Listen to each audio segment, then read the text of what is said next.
Leviathan, I don't know what it evokes to other people. I mean, it's more than just some sort of sea monster. It's something that's under the surface, something that's huge and ominous, and you fear that it will ever come to the surface.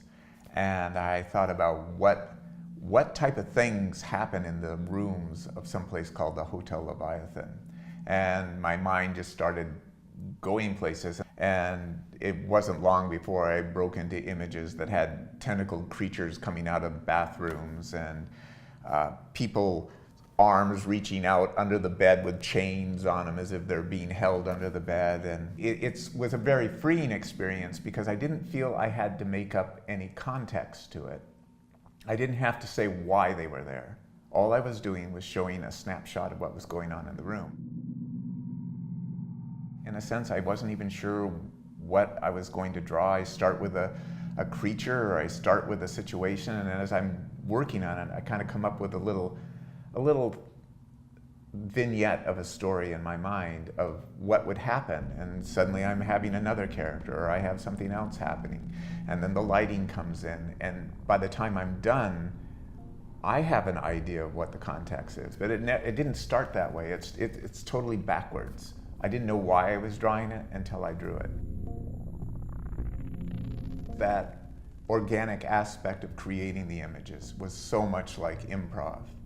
There was no advanced planning, except for the fact that it's a hotel room, there was no advanced planning. And here I'm doing improv where there's no advanced planning. You go in and whatever happens, happens.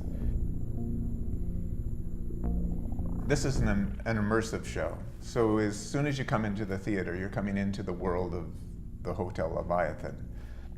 The entrance to the show will have the artwork, and this artwork will serve as inspiration for the scenes, but none of the scenes will be trying to tell the story within any of the artwork.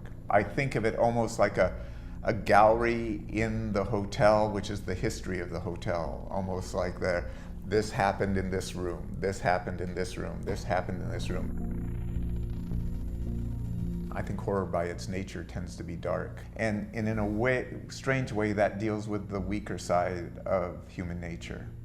The side that maybe we are a little more reluctant to examine. Our failures, our sins, our shortcomings.